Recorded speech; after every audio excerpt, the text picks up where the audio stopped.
কাবলাল জুমআ অর্থাৎ জুমআর ফরজ নামাজের পূর্বে যে ৪ রাকাত সুন্নত, এই ৪ রাকাত সুন্নত পড়া অবস্থায় যদি খুতবা শুরু হয়ে যায় তাহলে করণীয় কি? আমরা কি এই নামাজ পরিপূর্ণ করব নাকি নামাজ ভেঙে আমরা খুতবা শুনতে শরিক হব? এ বিষয়ে আমরা কিছু কথা দেখার চেষ্টা করব। আমার হাতে একটা কিতাব, এটা হচ্ছে বাহরুর রাইক। তো এই বাহরুর রাইকের মধ্যে উল্লেখ করা হয়েছে যে এখানে বলা হয়েছে যে ওয়াখতালাফু অর্থাৎ এ বিষয়ে ইখতিলাফ আছে কি যে ফি ফি সুন্নতি কাবলা যুহরি আউল জুমআতি ইদা উকিমাত আউ খাতাবাল ইমামু অর্থাৎ জুমার এবং জোহরের ৪ রাকাত সুন্নত অর্থাৎ ফরজের পূর্বের যে সুন্নত, এই সুন্নত পড়া অবস্থায় যদি উকিমাত মানে জামাত শুরু হয়ে যায় অথবা আউ খাতাবাল ইমাম ইমাম খুতবা দেওয়া শুরু করেন, তাহলে কি করবেন?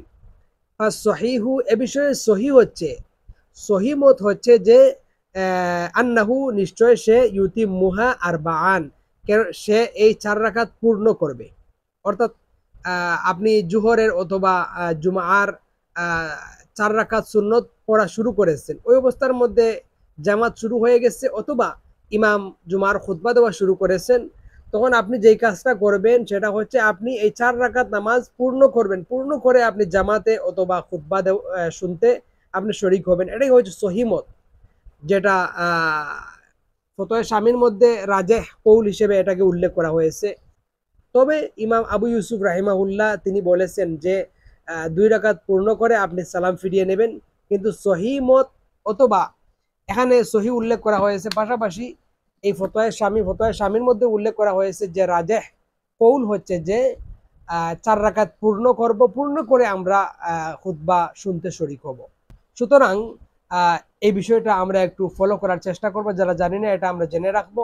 যদি জোহরের অথবা জুমার পূর্বের ফরজের পূর্বের ৪ রাকাত সুন্নত পড়া অবস্থায় জামাত অথবা যদি খুতবা শুরু হয়ে যায়, তাহলে আমরা ৪ রাকাত পূর্ণ করব, পূর্ণ করে আমরা জামাতে শরিক হব বা খুতবা শুনতে শরিক হব। এটাই হচ্ছে সহিমত, এটাই হচ্ছে রাজেহ মত। সুতরাং আল্লাহ তাআলা এই বিষয়টা আমাদেরকে বোঝার তৌফিক দান করেন, আমিন। আসসালামু আলাইকুম রহমতুল্লাহি ওয়া বারাকাতুহু।